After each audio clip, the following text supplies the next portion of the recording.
Call this meeting to order. Madam Clerk, call the meeting to order, please, and do the roll call. Ms. Drummond.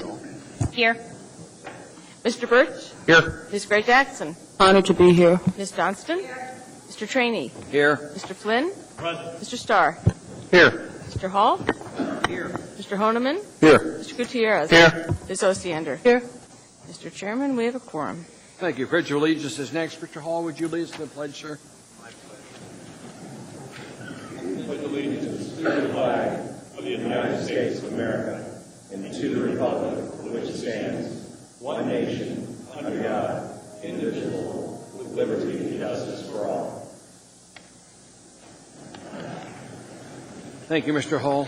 Next item in business are minutes of previous meetings. We have one, July 27, 2010. If I get a motion on the minutes, please. Move to approve. Second. Moved and seconded. Is there any discussion? Is there any objection to approval? Mr. Chair, Ms. Ossiander? are we no longer getting hard copies then of the minutes? We should be, but there weren't in this week's packet, I don't think. Neither Mr. Gutierrez and I have received a hard copy. Now, I saw that as an email earlier, but I guess I expected to have a hard copy. I will get back to you, Ms. Ossiander. I don't know the answer. Do you object to approval of the minutes? Do you want to wait, or? No, I don't remember anything in them, Okay. frankly. Any objections? Seeing none. Those items are approved. If we need to pull them back later, we can. Mr. Mayor, we're now down to your time, sir. Yes, thank you, Mr. Chairman. Just a quick report today. We had a good preliminary meeting with the different bargaining groups, the union leaders today, just to give them early projections on what our budget forecasts are going to be, and we intend to meet with each group individually over the next month so we can talk about ways that we can work together to achieve some savings and hopefully bring in a good balanced budget. So it was a good start. Thank you, Mr. Mayor. Any questions from Assembly members? Thank you. We'll move on the agenda. We're now down to Assembly Chairman's comments. The only comment I have is relative to this last election. You know, it's amazing. We had Ernie lead us in the pledge and how peaceful elections are in our country. And when you look at the entire world, when they have elections, you see ox carts being turned over in the streets, cars being turned over, you see tires being burned, and it's civil unrest. In this country, no matter whether we have 20, 30, 40%, if we're lucky, coming out, we still have peaceful elections and a transfer of authority and power. And that's really nice in this country that we don't have people willing to throw everything to the wind when they lose. So appreciate those that run, those that win, and those that lose. Having been on every side of the equation, makes for an interesting election cycle. We're now down to the addendum to the agenda. I'll go through it. Item 9B5. What? Sorry. She reminded me committee reports. Harriet? I'm sorry. No report, Mr. Chair, but thank you. Chris? No report. Elvi? No, thank you, Mr. Chairman. Jennifer? I just wanted to mention that Chris Birch had a milestone here last week, and even though he looks tan, he did get older, much older, but he's looking pretty good for wear. Are we talking Social Security, old or what? We're talking free hunting and fishing license. That's what we're talking about. So I'd like to wish him happy birthday. Chris, you'll enjoy that free hunting and fishing license. I've had one for a little bit of a time period now. It's really nice because every year you don't have to go get in line to get one. Congratulations, sir. Pat? Thank you, Mr. Chairman. I just note, as the child of someone who gets a free hunting and fishing license, it's really screwed up an annual gift I could get for him every year, and now I have to think of something else. But the Port Committee is going to try and meet. We don't have this finalized yet, but it looks like on Monday, October 11 at 9 a.m. So mark your calendars. We'll try and get that firmed up in an email out here in the next few days. And that's all I have, Mr. Chairman. Thank you, sir. Mr. Starr, sir? I have two topics on my report. One of them is I'll discuss the summary of our revenues as stated at our last Budget and Finance Committee meeting. I'll do that when I pull 9E4. I think an extended topic on what to do with some of that information is appropriate, but not right now. Also, remind the committee members that tomorrow at 4, we meet with the leadership of the school district, the school board president, and a few of their elected, along with our committee. Anyone else on the body, of course, would be welcome to attend that. Just sort of a general speak and early discussion about where their budget's at and some concerns that I have as it relates to that. So be trying to voice those for a productive conversation tomorrow at 4, and again, 9E4 on the revenue summary for later. Thank you, sir. Mr. Hall, sir? No report. Mr. Honeman? Other than, I believe our next scheduled public safety meeting is Tuesday, September 14th. We're going to go back to noon because it appears that is a better time for a majority of the members on the committee, as well as some of the members who might have voiced their pleasure to be there. So I am looking forward to seeing, hopefully real soon, the deployment audit. Apparently a perf report. Apparently it's back, but having some cleanup done. So we're looking forward to having that in advance of that, to perhaps schedule a possible work session. Thank you, Mr. Chairman. Thank you, sir. Mr. Gutierrez, sir? No report, sir. Ms. Ossiander? Next Title 21 committee is meeting on September 9th, Thursday. We're going to begin our go-through of the provisionally adopted chapters to see if there's any changes that have to be made and to review the recommendations the Planning and Zoning Commission have made for changes. Good. Well, I know you're proceeding on through that Title 21. That's been a monstrous task for a long time. I really appreciate your doggedness in making sure that project gets accomplished, Debbie. It's nice to see where it's at now, but without your guidance on that, it wouldn't have gotten there. So thank you very much. Thank you. Although I'm getting calls from people about chickens in neighborhoods. You may start getting some of the same emails I'm getting. So it depends. If you've got them in your garage, well, you can ask Debbie about that. You can ask Debbie about that. Okay, let's get down to the addendum agenda. There's a motion to incorporate in a second. Let me just go through them with you. The first one is item 9B5, Resolution AR 2010-252, a resolution of the Municipality of Anchorage appropriating $98,000 to Alaska Center for the Performing Arts ACPA,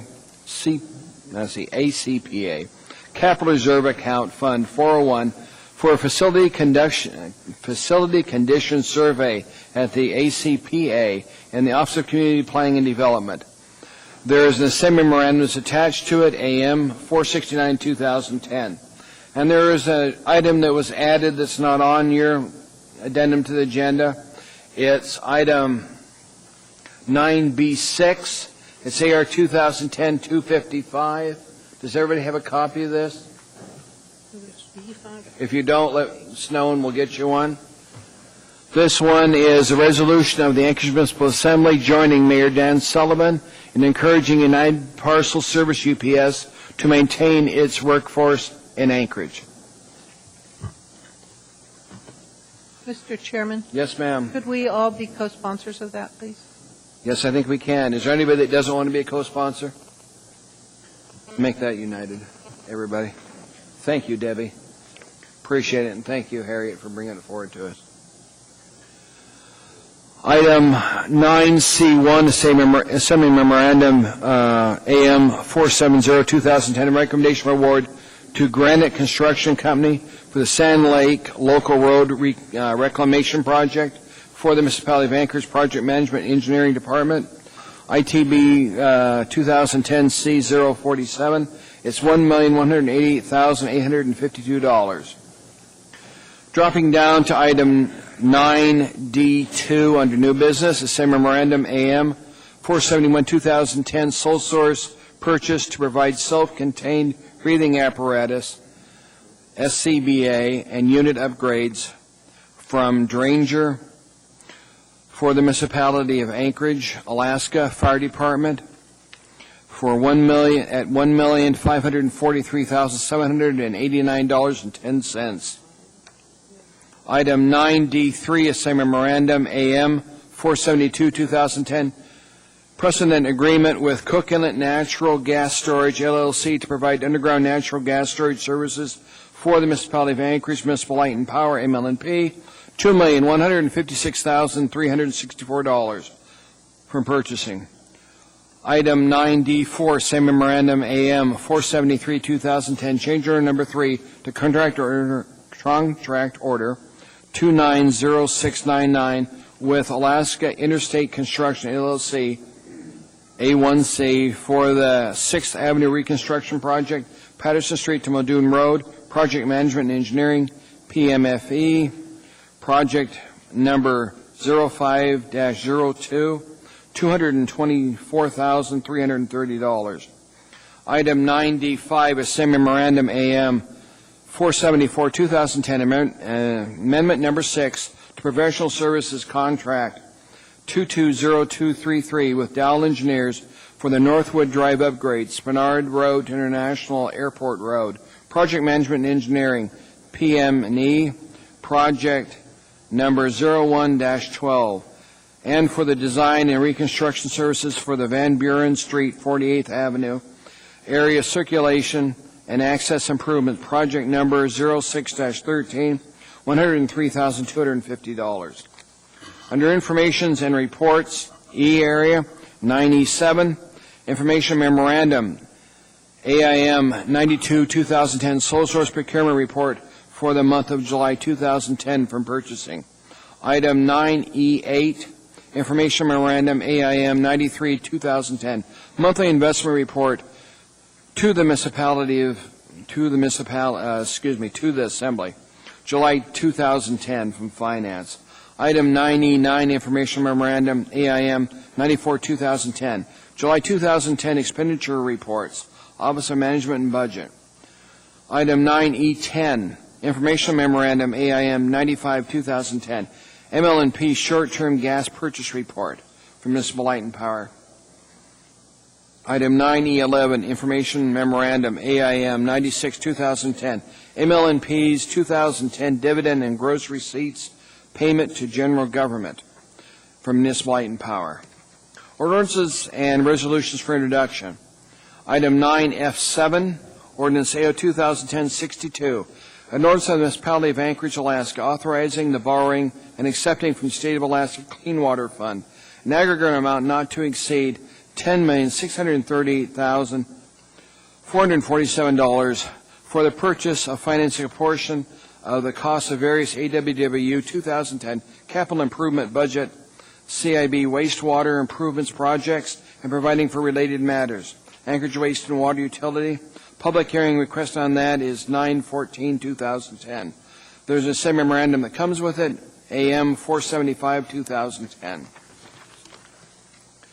Item 9F8, Ordinance AO 2010-63, an ordinance amending Anchorage Municipal Code, Section 15.20.020, regarding abatement of illegal campsites as public nuisances from the Department of Law. Public hearing request on this is 9/14/2010. There's an accompanying same memorandum, AM 476, 2010. The other one is item 9F9, resolution number 2010-251, a resolution confirming the 2010 assessment roll, Living Improvement District, Special Assessment District, 1SD97, setting the dates of assessment and providing for assessment billing, payments of due dates, application of payments, delinquency matters, interest and costs for delinquency, and enforcement for services benefiting the property owners in the Special Improvement District 1SD97 from the Office of Management and Budget. There's a same memorandum that comes with it, and they're requesting a public hearing on 9/14/2010. There's a same memorandum, AM 468, 2010. Did I miss one? Dennis, do you still want the public hearing on 9/14/2010 before I go on? Yes, sir. Thank you. Okay, the last one so far is item 9E10, Resolution AR 2010-253, a resolution of the Municipality of Anchorage appropriating $1,034,137 when tendered from the State of Alaska Department of Health and Social Services and $270,000 from the 2010 General Government Operating Budget, Department of Health and Human Services, Area-Wide General Fund 101, to State Direct State Direct Federal Pass-Through Grants Fund 231 for the Human Services Community Matching Grant Program in the Department of Health and Human Services. Public hearing requested 9/14/2010. And there's an accompanying semi-memorandum, AM 477/2010. Is there anything that needs added to the addendum to the agenda? Mr. Chairman, Sir? I don't wish to add anything to the addendum. I just wanted to make a comment, and I'm not objecting to the incorporation of the addendum. But we have 18 items on the consent agenda tonight. We have an additional 15 items on the addendum, and I think it's getting a little bit out of control. We'll take a look at it, sir. Thank you. Appreciate it. Is there any objection to the inclusion of the addendum to the agenda? Not seeing an objection, Madam Clerk. We've amended the document in front of us. We now go down on the agenda to the consent agenda as modified. If I could get a motion to approve the consent agenda, then we'll... So moved. Is there a second? Second. Thank you. Debbie? Ma'am? We'll start with you. All right, thank you. I'd like to pull, if I could, 9 Bravo 4, 9 on the addendum 9 Delta 2, and I'm assuming Ms. Drummond or someone would pull Bravo 6. I think she will when we get down there. And also, if not, I'll come back to you. If we could all be added as a co-sponsor for A1. If you would, Madam Clerk. Thank you, Debbie. Appreciate it. Mike? No items, Mr. Chairman. Thank you. Paul? None at this time, Mr. Chairman. I'm still looking on the addendum part. Okay. I know. I had to read all that. Okay. It takes a while. Good thing I haven't lost my voice in the last 2 weeks, or we'd be croaking. Ernie? No. Bill? 9 Echo 4 and 9 Echo 6.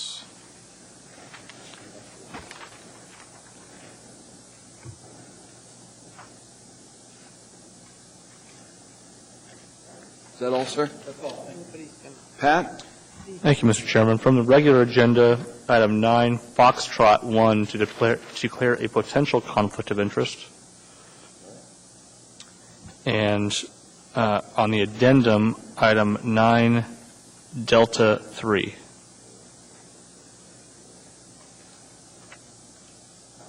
Thank you, sir. Jennifer, ma'am? Elvi? Thank you, Mr. Chairman. I'd like to pull on the regular agenda, item 9, Apple 1. Thank you. Thank you, ma'am. Chris? No items. Your tan does look good, by the way. I've got to tell you. So where was this tan from? Ah. What part? San Juan Islands. It's beautiful. Not the tan part of the world. I've been down there lots of time. I grew up down there. Harriet? 9B6, Mr. Chair. 9 Bravo 6. Thank you.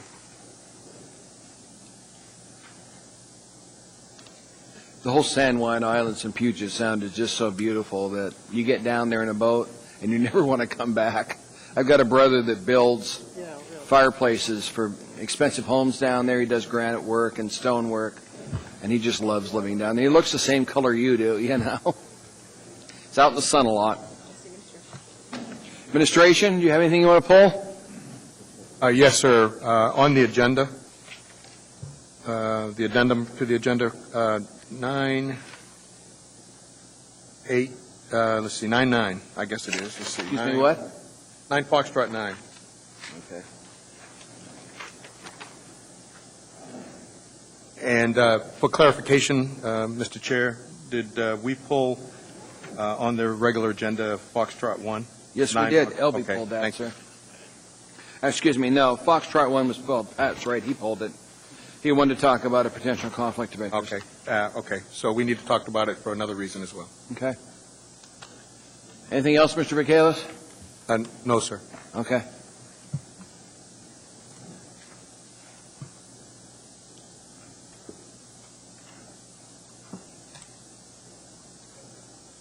Please vote in the balance of the consent agenda, and then we'll go back to those items that were pulled for further discussion.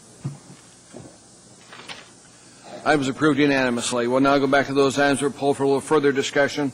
The first one being item 9A1, Resolution AR 2010-244, Resolution of the Anchorage Municipal Assembly recognizing endeavors of Anchorage United for Youth and supporting the Anchorage United for Youth Community Summit 2010 at Denali Convention Center on September 18, 2010. You pulled that, ma'am. Thank you, Mr. Chairman. Move to approve. Ask unanimous? See no objection, that's approved. Elvi? Mr. Chairman, I'm not sure if there's anybody here to receive this resolution, but if not, I would still like to read it for the record, if that's okay with you. Go ahead, ma'am. Thank you, Mr. Chairman. A resolution of the Anchorage Municipal Assembly recognizing endeavors of the Anchorage United for Youth and supporting the Anchorage United for Youth Community Summit 2010 at Denali Convention Center on September 18, 2010. Whereas, led by United Way of Anchorage, Anchorage United for Youth is a coordinated community-wide partnership to help youth succeed.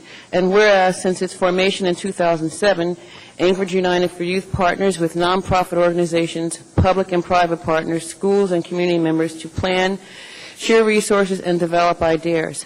And whereas, Anchorage United for Youth partners developed and have been implementing a community-wide plan to measure progress and to produce results in helping local youth graduate from high school, reject violence, and reject substance abuse. And whereas, as of 2009, Anchorage United for Youth reports that our youth face significant obstacles. 45% of area high school students feel like they do not matter to people in the community. 30% do not graduate from high school on time. More than 1 in 3 drink alcohol. 13% report suffering intentional physical harm by a boyfriend or girlfriend. And whereas Anchorage United for Youth recognizes that agencies alone are not the solution to help youth overcome these obstacles, but that the real power of a community is with its residents. And whereas on September 18, 2010, at the Denali Convention Center from 12:30 p.m. to 4 p.m., Anchorage United Youth will host its Community Summit 2010, a community discussion where residents are encouraged to come together to identify actions each of us can take to make a difference in the lives of our youth and to make our community a better place for our children and ourselves. And whereas, in preparation for the Anchorage United for Youth Community Summit 2010, Anchorage United for Youth invites families, neighborhoods, community groups, churches, and clubs to host their own conversations around the following questions. What makes Anchorage great for youth? What is needed to make Anchorage a better community for youth? What can we do as individuals and as a group to contribute? Whereas ongoing community conversations and the Anchorage United for Youth Community Summit 2010 are valuable opportunities for residents to hear from teens what they experience and need from the adults in their lives, and for the community to take stock of the challenges and opportunities we face.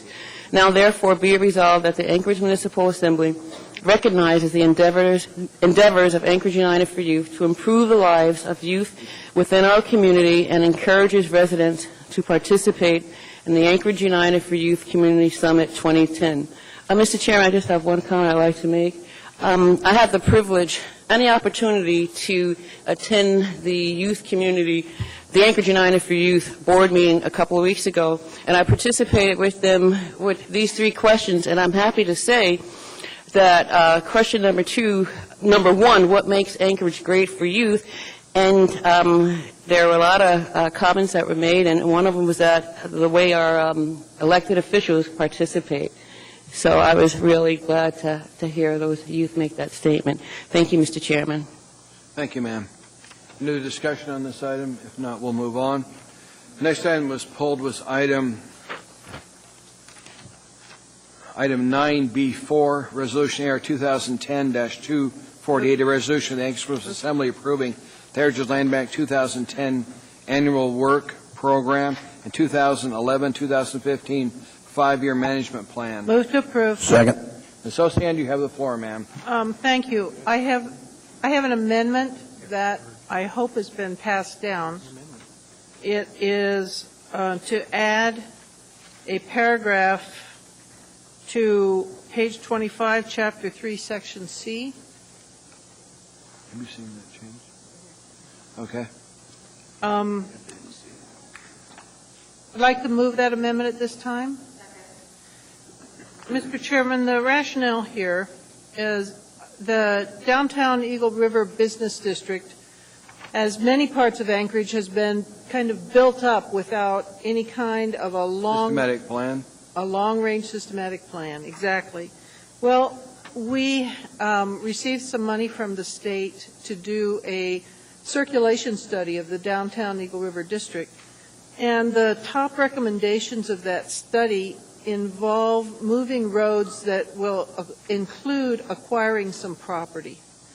The discussion so far has been how to do that, and the suggestion from the city traffic planning people is that potentially we can look at some trading of HLB properties in Eagle River already in order to acquire the needed property. So I talked to Mr. Maynor. I've also talked to our AMATS people, and Mr. Maynor came up with this language, to which I believe he has no objection, which would just add the possibility of that if we choose to go that direction as we proceed. So I would ask your support. Okay. Other Assembly members? Mr. Flynn, sir? Thank you, Mr. Chairman. Ms. Ossiander, if you know, does this create a cost, an additional cost for HLB in executing their plan, or is the idea to be funded with those state dollars or some other source? At this point, basically, there is no plan for any specific land exchanges, and certainly we would be heavily dependent on state funding if that should occur. Thank you, Mr. Chairman. No further questions. Thank you. Debbie, could you do us a favor and read this amendment in so we get it on the record, please? I hate to have to ask you, but we need to get it on the record. That's fine. The motion is to add the language call on Chapter 3, Section 6, under current and continuing projects, to add language saying, the Eagle River Central Business District Circulation Study. The Heritage Land Bank will work to help develop cost-effective and implementable solutions that address access, circulation, safety, and multimodal amenities to create a robust and vibrant downtown Eagle River business core. HLB may assist right-of-way staff to facilitate right-of-way acquisitions or exchanges to help promote an interchange network of roadway, pedestrian, bicycle, and transit facilities in support of the adopted 2027 Long-Range Transportation Plan for Chugiak Eagle River and the Chugiak Eagle River Comprehensive Plan. Good work, by the way, Mr. Maynard. You made it much more elegant than I was originally thinking. Is there any objection to Ms. Ossiander's amendment from the body? See no objection. That is amended into the document in front of us. Thank you. I also would urge passage of this plan. I had a extended conversation with Mr. Maynard, and I think they've really been moving forward in a positive way. When this plan first came to us, I remember seeing those leases that were really out of sync, and they've done a good job at catching up with a lot of those. I think that in light of all that's going on, I think it's a good plan. I'm certainly going to support it. Thank you. Mr. Starr, sir? Well, just a general question probably for Lucinda, and it maybe can offline as well, but one of our financial reports tonight, HLB's budget's about $8 million, and there's almost $2.1 million encumbrance listed. Am I missing something there in terms of what we encumbered for a $2 million program cost? I understand we have general spending requirements, but the encumbrance term on the financials is concerning to me. Just if we've appropriated already, I guess you could just tell me that. But if we have an encumbrance that you're dependent on this plan, I didn't see it in here. Yeah, Mr. Maynard will respond to that.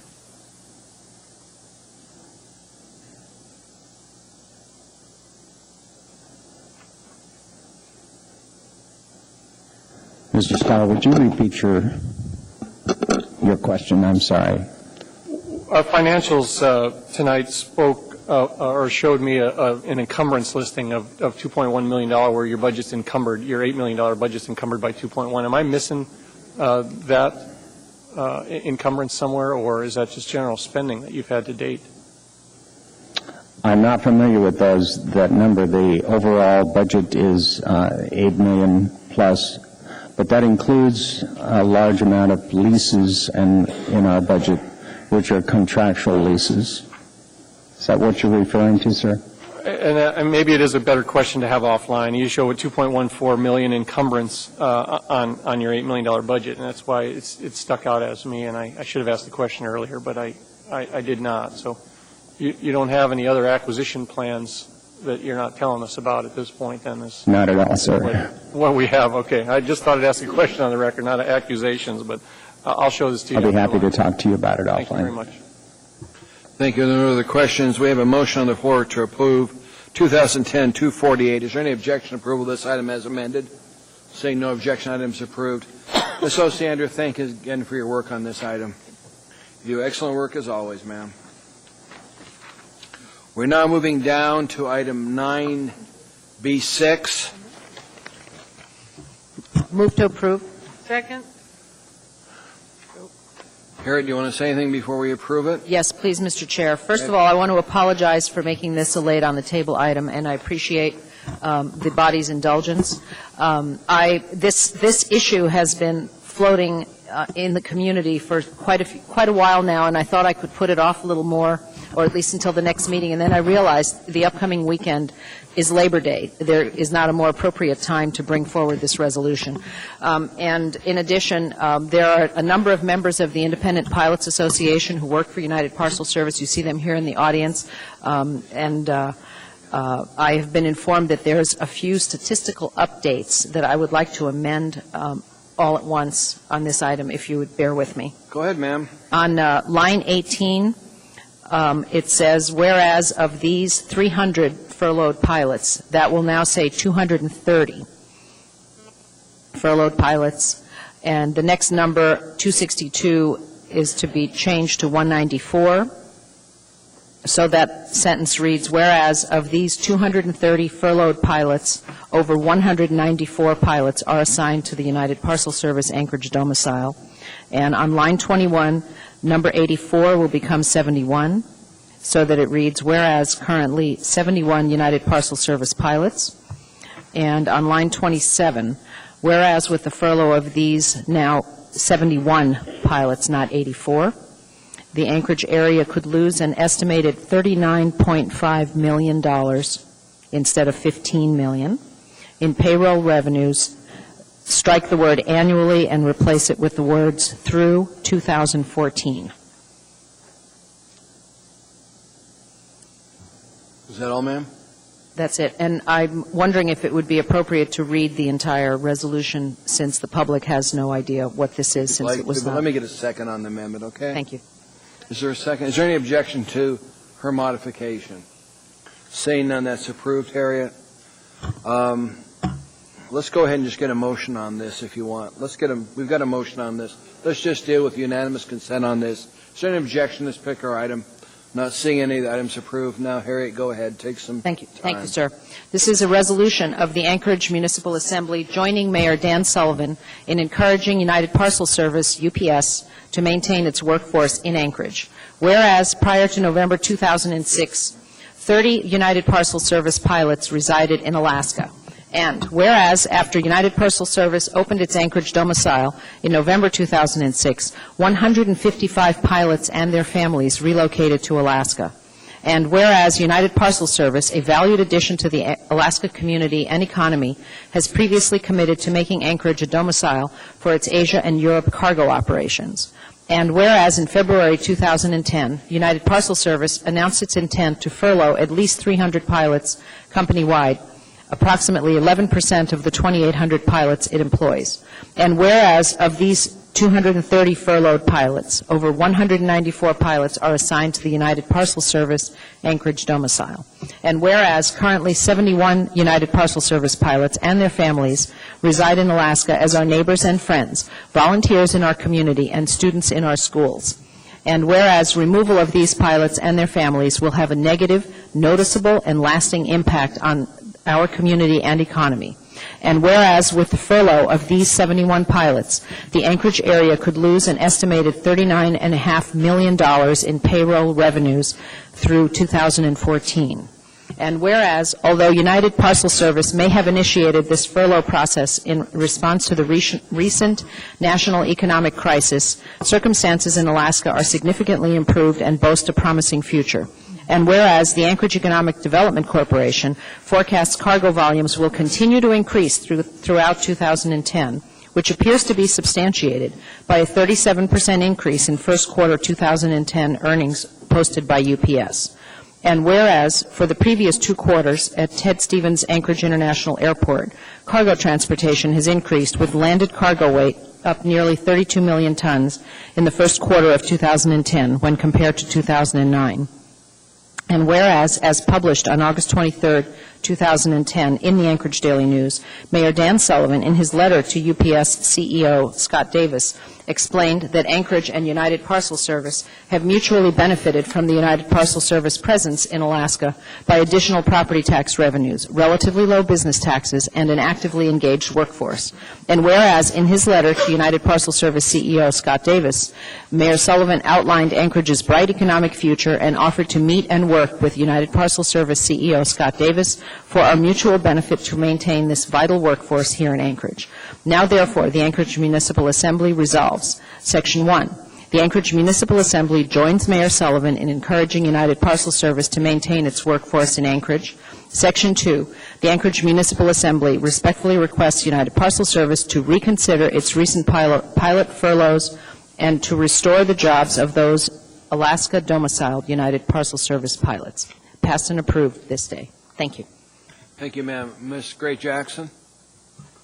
Thank you, Mr. Chairman. I'd first like to thank Mayor Sullivan for his letter addressing our concerns as a community, and I'd also like to thank Ms. Drummond for bringing forward this resolution this evening. Thank you. And I'd like to thank these men and women in the audience for being here this evening and for your service and dedication to this community. Thank you very much. Mr. Sullivan, sir. Yes, thank you, Mr. Chair. We actually had the opportunity yesterday to meet with some members of the UPS management and had a good discussion, and I think they certainly understand our concerns that wherever possible we want to see our highly qualified and good residents of Anchorage maintained here. And again, hard to say where it'll go from there, but they were willing to engage in the discussion, and that's always a good thing when there's at least communication. So appreciate the resolution and appreciate all our good citizens. Thank you. Mayor, just thanks for stepping to the forefront on this item, because these are a lot of people, extended families that provide a real economic boost with the salaries they make to the entire city of Anchorage. And when you look at the multiplier effect, there's a lot of dollars that are going to be going away from this town. A lot of kids that we have here that aren't going to be in the school anymore if you're forced to move. So, Mayor, we appreciate the effort you've taken to lead on this item. Mr. Honeman? I pretty much wanted to echo the same thing, Mr. Chairman. Just particularly appreciate the mayor's statements and wording about how the Anchorage's economic future is fairly stable and fairly bright, and certainly I think UPS should look upon that as a very favorable condition for their marketplace. So thank you very much. Thank you, Mr. Mayor. Thank you, sir. Ms. Ossiander, ma'am. I'll certainly join in the support. I do have a question, though. I had a brief conversation before the meeting started with one of these UPS folks. Are there any updates of meetings today? Has there been any change at all to the status of what this resolution speaks to? If you don't mind. Come with the microphone, if you would. I promise we won't bite. Good evening. My name is Brian Goday. I'm a Public Affairs Director for the Independent Pilots Association. Yes, actually this morning, the House Transportation Committee held a hearing downtown with both participants from United Parcel Service, as Mayor Sullivan mentioned, and with representatives from the Pilots Association. We actually had 155 of our pilots out at that meeting this morning. It was basically a fact-finding opportunity. So what we were trying to do with the campaign that we've been undertaking in the city is basically make people aware, make elected officials aware of what is going on and what is potentially going to be lost here, which would be payroll through 2014, and plus the unemployment that the state and city would wind up paying, which actually, ironically, you would even wind up paying unemployment for the pilots who don't even live here, or I should say the state would. So that meeting occurred this morning. I think it was a very positive dialogue. I think the meeting with the House, they got a better understanding for the issue and what's involved, and they can clearly see that our pilots are involved in this and would rather stay here and fly here and live here and work here. Okay, you said it was a State House committee? It was. Which committee? It was the State House Transportation Committee, Chair Peggy Wilson, Vice Chair Representative Johnson. Very good. Thank you. Thank you. Thank you, sir, for being here, and all the pilots, thanks for being here today.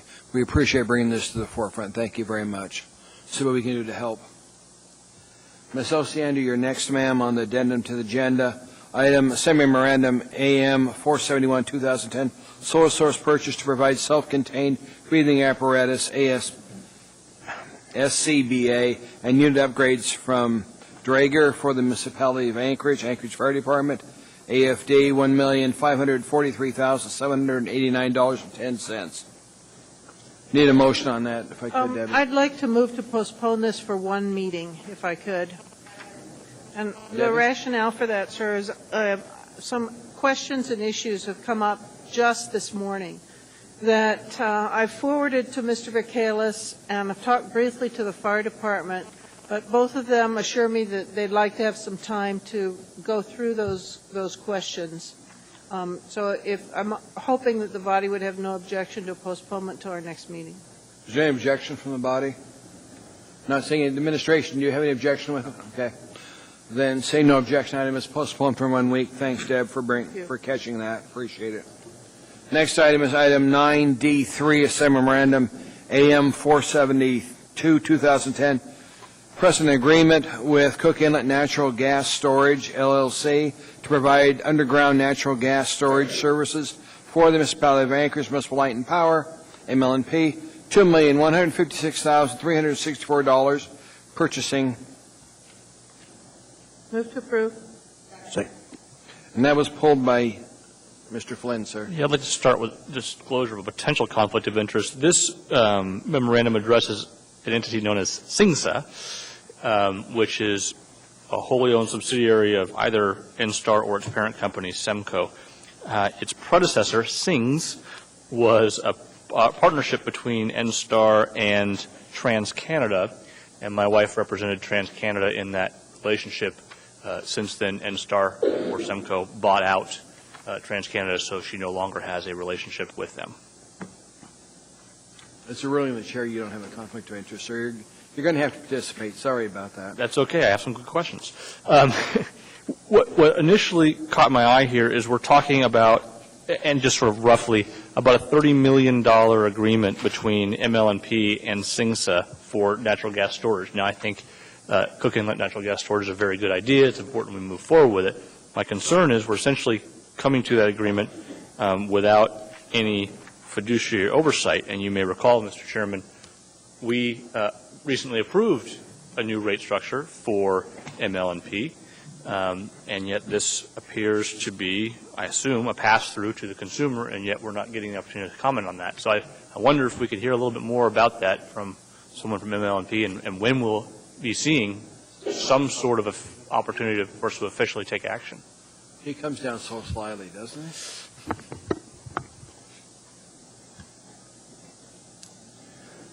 Through the chair, ultimately, the cost of this service will be a pass-through. I'm sorry, Dan Helmick, Regulatory Affairs Manager for ML&P. Ultimately, this will be a pass-through. We won't be charged anything from SINGSA until the Regulatory Commission of Alaska grants a Certificate of Public Convenience and Necessity to SINGSA. They have offered up their service as a regulated public utility, and the rates will be set by the Regulatory Commission. So timeline here. About when do we expect to see something from you guys telling us, here's what we want to present to the RCA as a rate pass-through? We won't do that until the Commission has actually set the rate for SINGSA in April of 2012, sometime around that timeline. Okay, so about a year and a half, we'll see something from you guys saying, here's what we want to charge our customers for this service. Yes, sir.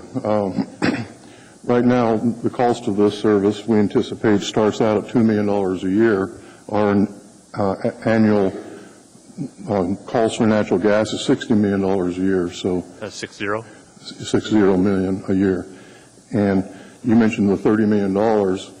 That's a nominal number. In an MPV basis, that's about $16 million in today's dollars. I anticipate over the next 20 years, we'll spend $1.2 billion in natural gas at least. Thank you very much, Mr. Chairman. Thank you, Mr. Flynn. Mr. Honeman? Yeah, real quick, like roughly how many consumers do we have through the MLP, and what would that, if we were to assume, making an assumption of $2 million a year, what would that come out to be for a consumer cost, roughly? Oh, 1%. I mean, rate increase? 1% rate increase? Okay. Yes. Thank you. No further questions. That won't necessarily translate into a rate increase, because part of the reason for this natural gas storage is when you deal with the producers nowadays, they're looking for levelized gas purchase contracts. And right now, the spread between peaking gas and gas in the summer is $3 to $4 per million cubic feet of gas. So you buy a billion cubic feet of gas, that's $4 million. So if you have an opportunity to levelize those gas purchases, this service can actually pay for itself and then some. Good. There are no other questions. Thank you for coming down here. Is there any objection to approval of this item? Seeing no objection, that item is approved. We're now, the next item in front of us is item E4, Informational Memorandum AIM 89 2010 Monthly General Government Revenue Status Report to the municipality. Mr. Starr, you pulled that, sir. Yeah, I move to accept. Second. Mr. Starr, sir. I want to make sure that we do our diligence here in what I perceive as the way government's supposed to work, in particularly this body. If you look at our agenda, what we do is appropriate and manage funds.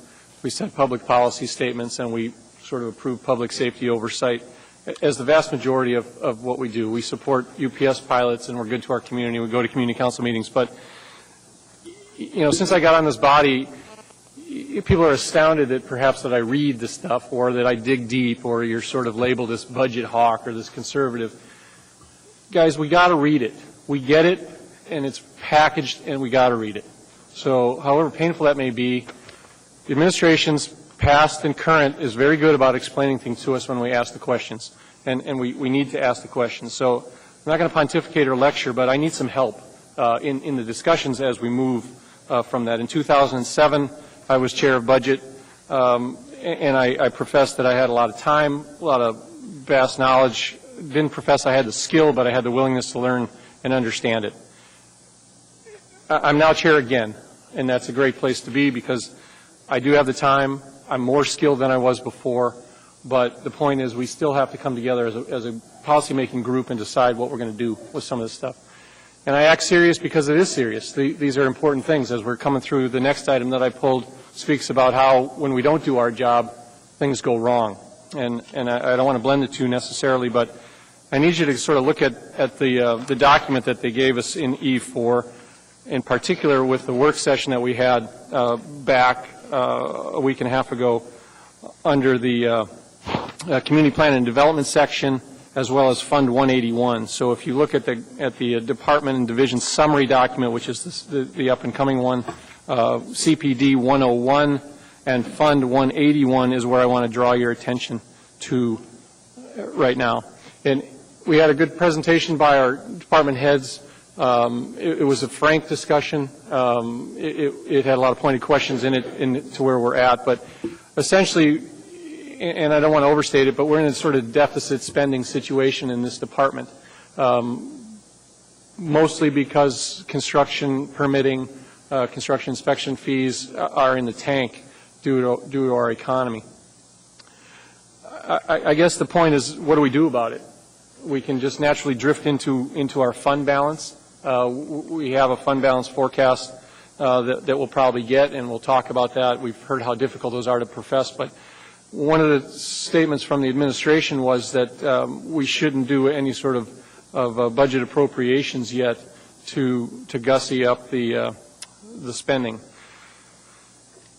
We looked at also the discussions about what we should do with the departmental structure. And I won't bring Mr. Weaver up here, but his point was that they've cut about as far as they can without compromising the mission statement of the department.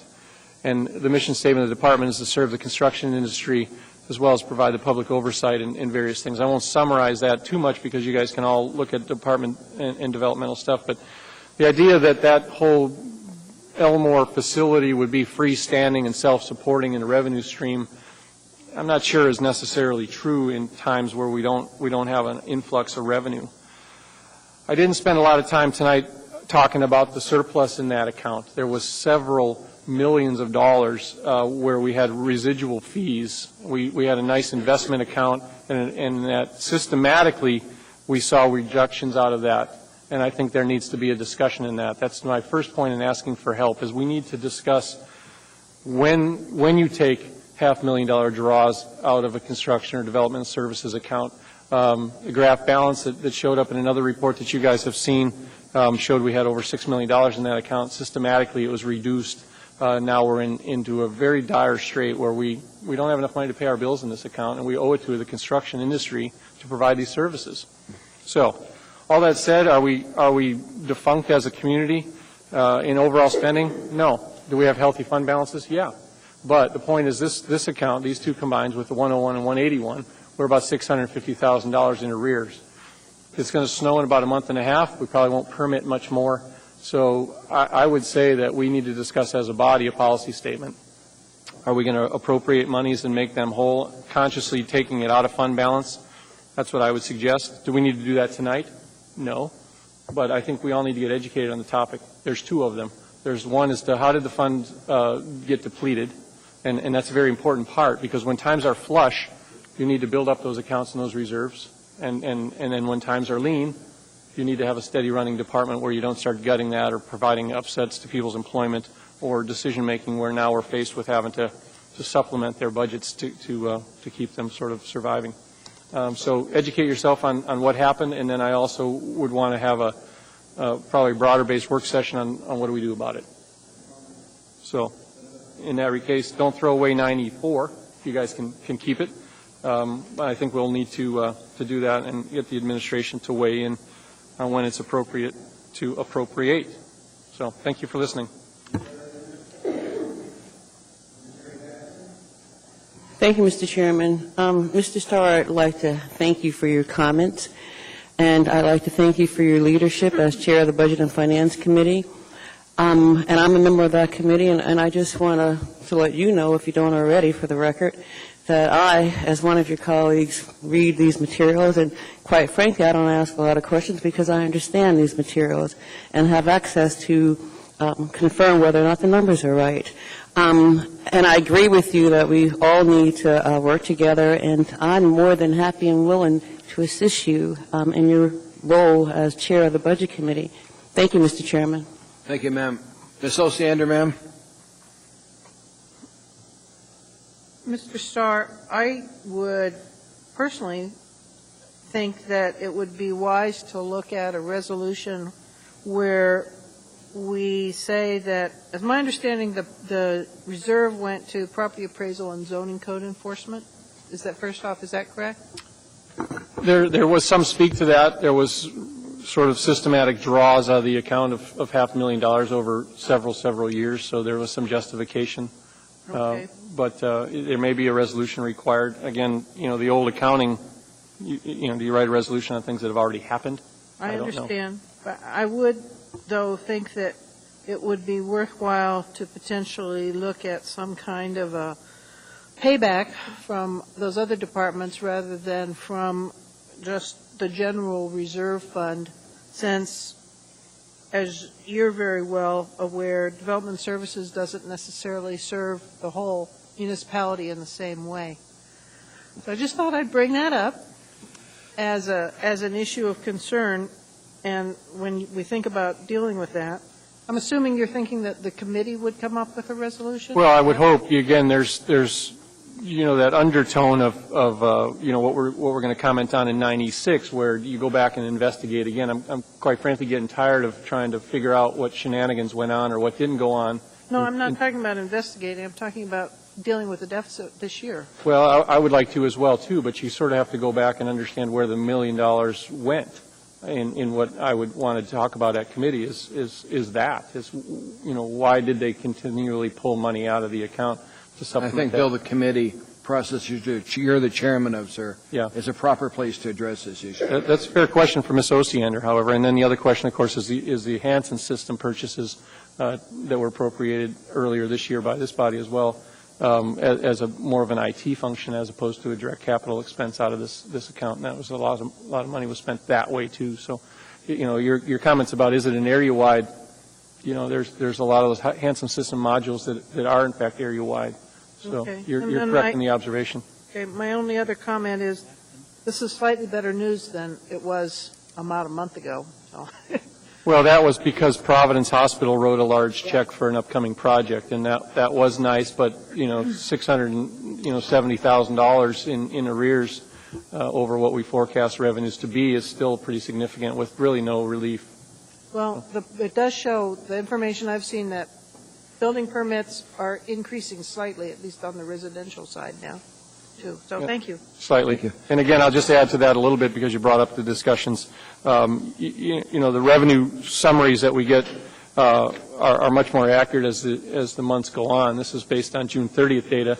We've had the summary you're talking about is August data that has not been compiled yet. So, we're also going to address this topic at the BAC tomorrow, the Budget Advisory Commission, and sort of flesh this report out a little bit more, maybe more readable, more current, more timely, to marry the revenue and the expense side together so we can study both.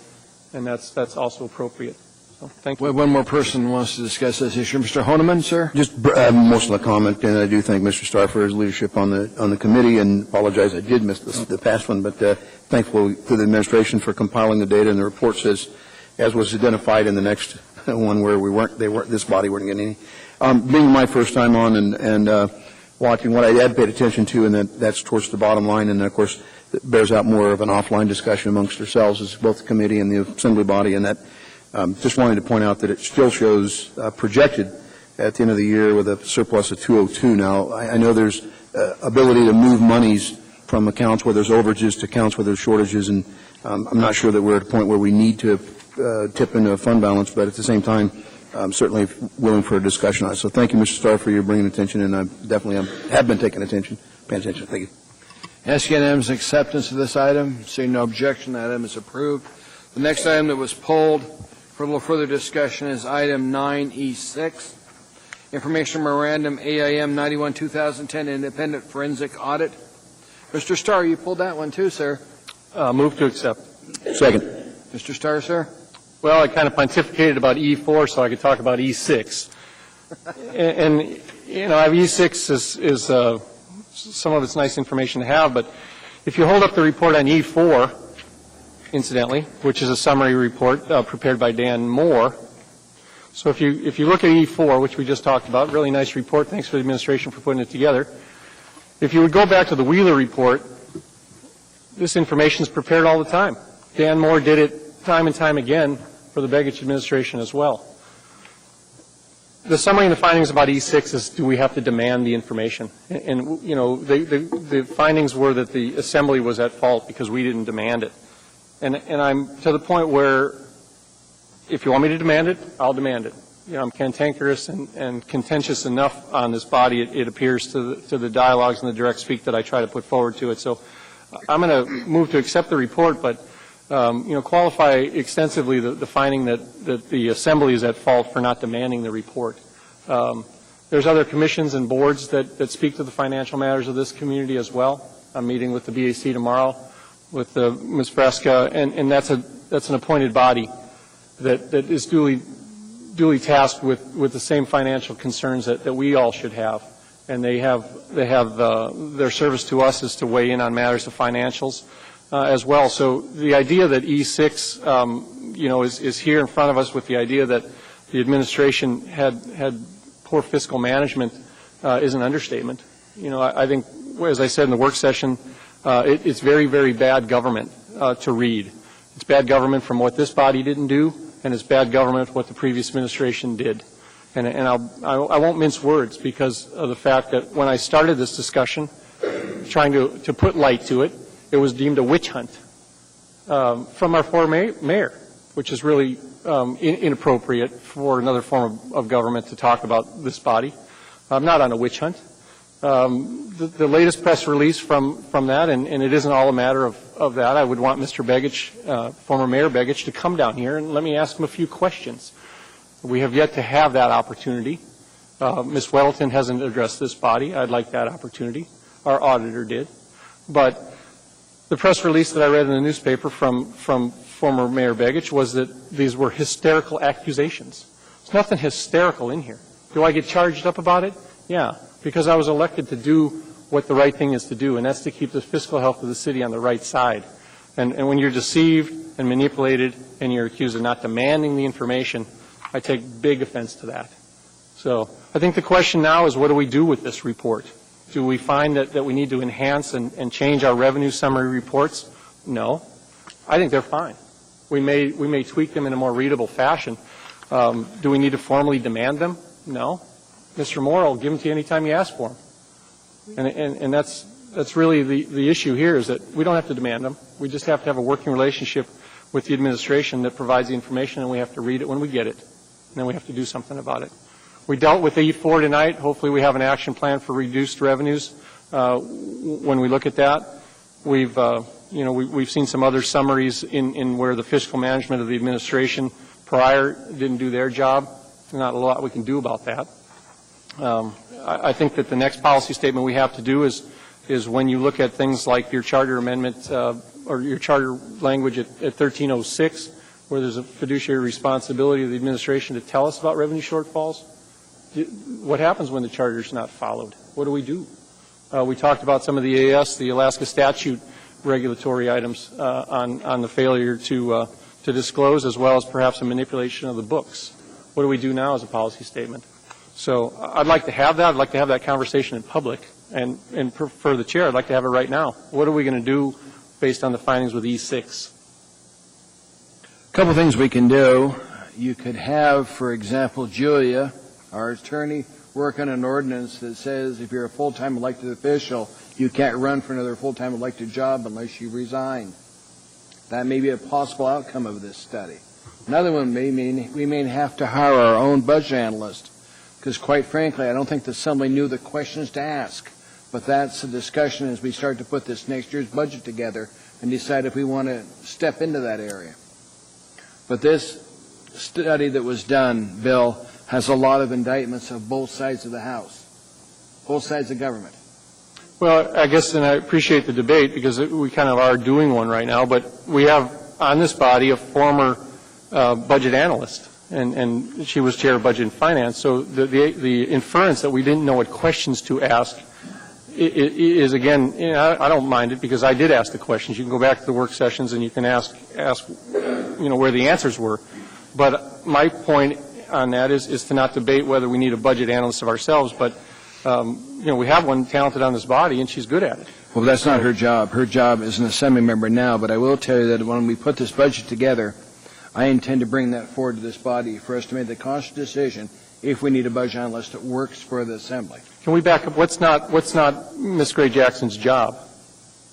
We're not going to discuss this now, Bill. Okay, I mean, I'm just saying that our job is, and why we're elected, is primarily appropriate dollars and watch over the budget of this municipality. Bill, we'll discuss it later. Well, Paul? Well, Mr. Chairman, without going too long, I certainly agree in that direction. I actually asked to be on the Budget and Finance Committee with Mr. Starr, and again, I've made it to a couple meetings, but missed the last one. I apologize, and was out of town for the very first one that I could have attended to. So I go back to that previous document that we just talked about, where you show the overall surplus, and you see where there's the ability in the code and the charter to make sure that the administration has the authority to move monies from an overage account into a shortage account, against going through this body to make sure that there's ample discussion and notice to it. But they have that authority, and I guess that's the issue is that where the authority lies and where the money's at. I mean, it's pretty clear to me so far in the information that I've received and the experiences that I've had that sometimes you can pass an ordinance or even put together a resolution and give it to the other body of government, and it doesn't necessarily mean it's going to happen. So I'm sure that I will experience many frustration points. But I do believe that we're at a point where we need this serious information, and just as you pointed out, the red flag needs to be raised by somebody when an area starts going out of the norms that are projected. So when we're starting to look into deficits, somebody needs to honestly say, hey, we need to take action, and my projections are at this pace, we need to take an action by this certain date. And I certainly don't have that expertise, and I'd like to rely on somebody that does. So again, I think I take the job seriously and have been watching the numbers and frankly still trying to sort through a lot of the specifics. So I'm going to enjoy the fact that we'll have this discussion for a budget analyst. Ms. Ossiander, ma'am. Mr. Starr, I'll give you two responses to your question. One is, I think it would behoove us to think seriously about enacting some language so that there's a repercussion if the code or charter in particular is not followed. That's one. And the second thing is something that came up in the work session that seemed like it had support from a fair number of people, and that is to create a list of reports of regular documents to be received, to be given to new members. So those are two things that I'm thinking of that could be included on future work plans. Thank you, ma'am. Ms. Gray-Jackson. Thank you, Mr. Chairman. I sat here listening to Mr. Starr, and I really wasn't going to say anything. But I have to tell you, Mr. Starr, I'm really offended. I'm just offended. Yeah, thank you for reminding me and the body and the rest of the folks in this community that I was the budget analyst. But the body, when I was staff, had the privilege of having staff help them work through difficult budget issues. So for you to, talk about the fact that, well, I was the budget analyst. Mr. Starr, I'm not the budget analyst anymore. I'm not staff anymore. I'm an assembly member, just like you are. Thank you, Mr. Chairman. Thank you, and let's keep our discussions not personal, okay? I can tell you years when I stood on this body and had assembly members calling each other names, and we're not going to do that game. Mr. Starr, sir? There was no implied inference that was the case. Your comments were that we didn't have the skill to know which questions we should ask. And again, Ms. Johnson brought up at our committee meeting, and as prior to that before, there's other ways to do it versus hired staff. We in previous times the Budget and Finance Committee hired contractors to work the issue as it presented itself. We're going to get into a real busy time for the next 4 or 5 months, and then it sort of subsides. So, the fact that we have to hire additional staff and grow government is a different conversation for a different time, perhaps. But I wanted to ask Mr. Honeman at the work session. One of the statements that he talked about, and with his legal and his law background, on the opportunity to bring this forward to another matter. I asked the question partly was what resources do we have at that to first discuss the charter, violation of the Charter 1306, and then also the Alaska statutes that I talked about there. And so, again, does this body look for a resolution for that, or is it just the expectation that an individual assembly member can ramp it up and go get the resources that we need? What's sort of the will of this body? I think we need to have this discussion in your Finance Committee. Well, perhaps. I think we need to have the discussion with Julia. We had the work session before, but is it more of an appropriate manner to adopt a resolution that speaks to the matter of referencing it up to the Attorney General at the state to review the state statutes? I think if you look at the original document that started this process, it said that if there's any further action, it has to go to Mr. Wheeler, and if Mr. Wheeler finds grounds, he can give it to the state because it becomes a state issue at that point. But beyond that, this Assembly has no role to play. If you look at the original resolution that started this process, it said two things could happen with this. One's legislation, and the other is for Mr. Wheeler, if he wants to take this forward. So I suggest if you have questions, you contact Mr. Wheeler. He is our municipal attorney. Well, I'd like him that question, Mr. Just do the public's business right now. Mr. Wheeler, do you need a resolution from this body to take action further?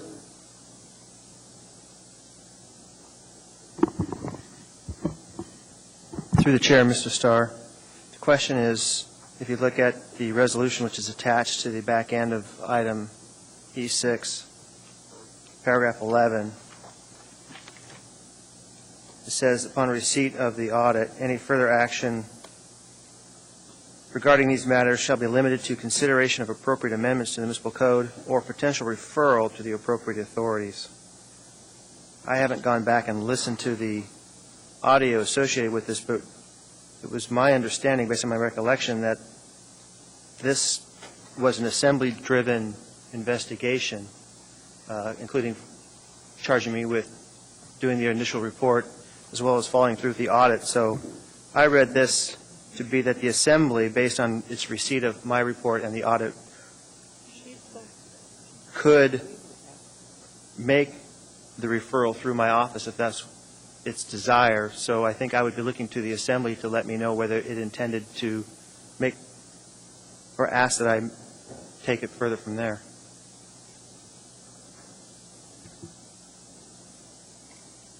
That kind of speaks counter to what you No, it doesn't said. really speak counter to what I said. What I said, Mr. Starr, if you want to take this further, talk to Mr. Wheeler. Okay. We're not going to this body at this hour deal with this issue. We're going to move on. Mr. Honeman, final question on this statement? I can withdraw, Mr. Chairman. Thank you. You're withdrawn. Thank you, Paul. Is there any objection to approval of this item, acceptance of it? Seeing none, this document's been accepted by the body. We now move on to item 9F1, Ordinance AO 2010-58. Mr. Flynn pulled that, sir. Potential conflict of interest. Move to introduce. Is there a second? Is there a third? This is set for public hearing on, right now, 9/14/2010. Mr. Flynn? Thank you, Mr. Chairman. I draw the body's attention to a paper-clipped packet of papers handed out by Ms. Tucker prior to the meeting. It says disclosure of potential conflict on at the top of the first page. I was somewhat surprised, and you'll see in the back here, the mayor asked for an advisory opinion from the Board of Ethics because he is a minority owner in an establishment that doesn't own property but operates a business in the downtown improvement district. The Ethics Board ruled that based on that, he was not permitted to participate in this. And so Mr. Bicales will speak for any administration matters. I am a minority owner in an establishment that does business downtown, but outside the current downtown improvement district, but in what the new one would be if this were approved.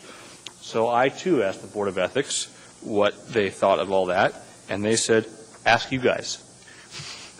I will note my ownership share in the business is slightly less than 5%. That we, as a business, do not pay property taxes or would not pay this assessment and be paid by the building owner. It would presumably have a slight increase, inflationary effect on the rent that we pay at some point in the future. With that, Mr. Chairman, I'll leave it to the body's wisdom. Ms. Ossiander first. Ms. Ossiander? I guess I need a little bit further clarification. My understanding is that your business of which you are part owner is not included in this. So I would assume that if we're going to vote to include you, then there would be an issue. But if you're not included, I guess I don't see an issue. Well, and that's what this one, F1, the one that we're discussing here, is the re-up of the downtown improvement district. And one of the things they did, actually at my request, is petition to smooth out that western border that has often been a point of contention among. I caught that very That'd be clearly. nice. Remember time after time? I got it. So you got it. they brought everybody in, and that includes my business. Oh, okay. All right. So then potentially you should be excluded. Potentially. I guess what I would say. It's, All think. right. Thank you. Yeah. Ms. Johnston? I'm concerned if the mayor's relationship is similar to yours, and the ethics board has ruled such. With the downtown improvement district, not only are you taxed, but you're supposed to be able to receive services like safety and shoveling and flowers, and would that affect your business? I would also just maybe invite the body to inquire of Ms. Tucker, who helped me prepare both my inquiry to the Board of Ethics and just go over any details that they may have questions about. Jennifer? Well, I guess that's been to Ms. Tucker. Since the business that Mr. Flynn is involved in, once he becomes part of the downtown improvement district, he will be receiving what has been touted as services that should be helping his establishment. Would that be correct? Julia? Yes, that would be correct, through the chair. And since his downtown is is a restaurant, and it's basically one that caters not only to locals but to tourists, and this is actually helps as far as the tourism industry. Is that correct? I wouldn't be able to answer that. I think that the assembly needs to look at the code and go through the criteria that are in the code and incorporate the questions that you have about the specifics into the disclosure that's out there for code. And the assembly's determination takes the play, is in the same, is on parity for Assemblymember Flynn as the Ethics Board's determination is for the mayor.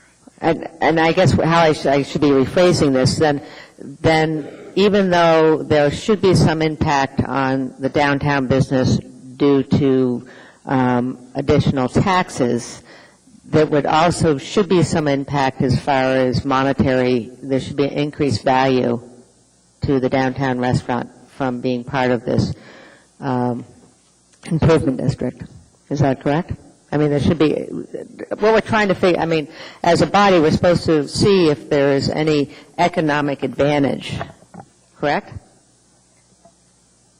I think that that's correct. I think the determination is whether the assembly member has a substantial financial interest in the matter that's in front of the assembly. And so there are criteria to weigh in on that. And with the downtown improvement district, as with other special assessment districts, there's a substantial group of included within a geographic area of both property owners and business owners who co-locate their businesses within that property. And the concept, as Assemblymember Johnson has explained, I think from the standpoint of the business assessment district, is that they, by code, are allowed to agree to tax themselves for a benefit that the city will ensure that through contract or otherwise that they get if they all agree to self-tax them, the members within the district.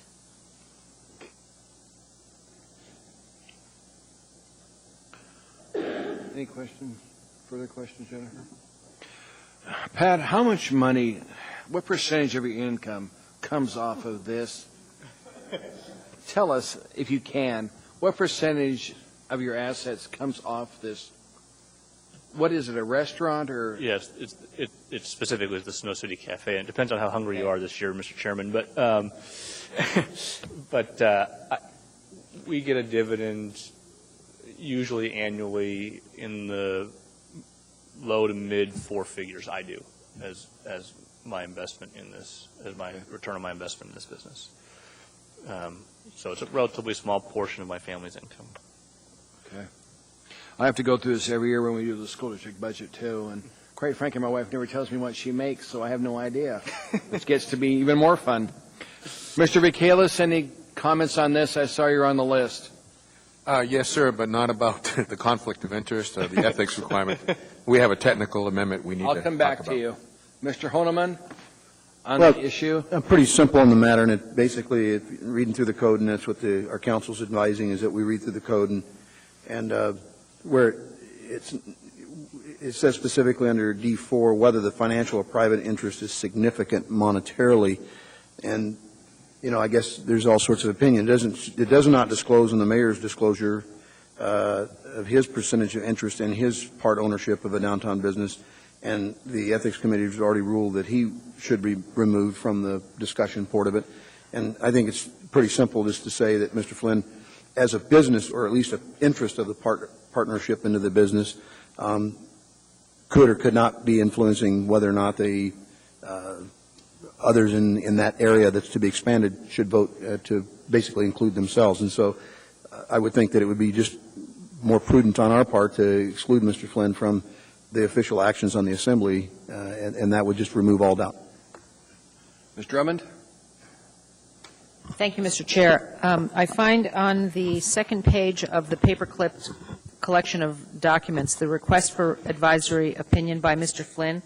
In the fourth paragraph, last couple of lines, it says, Mr. Flynn has no voting right as a property or business owner on the proposed petition. I think this, to me, this says what we need to know right here.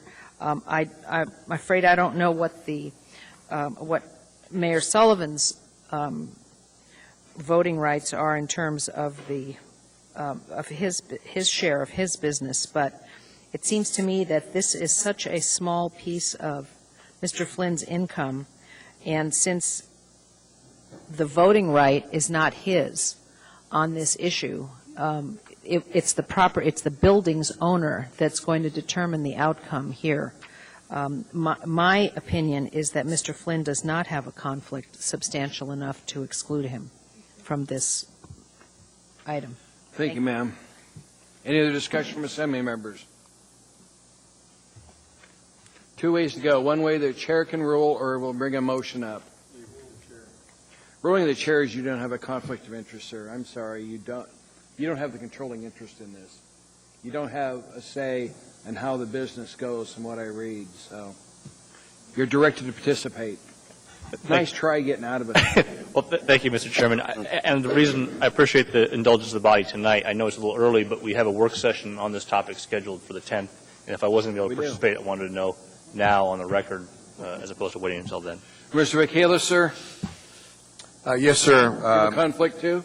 I'm sure I have all kinds of conflicts, but that's what I don't want to talk about. No, seriously, what we would like to do is, because of a technical notice requirement, we would request that instead of having the public hearing on 9/14, that you extend that out to a later date. 9/28? That would be fine, sir. Mr. Chairman? Sir?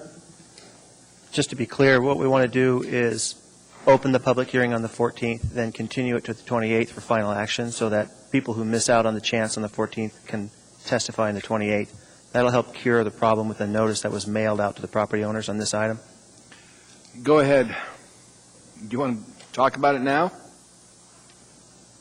Sure, that's it. I just wanted to, what we're thinking is that because the mail-outs incorrectly identified the estimated assessment, that we need to do a new mail-out that will advise property owners of the correction. But because of the possibility that some will show on the 14th and others will show on the 28th, we want to make sure we have public hearing on both dates.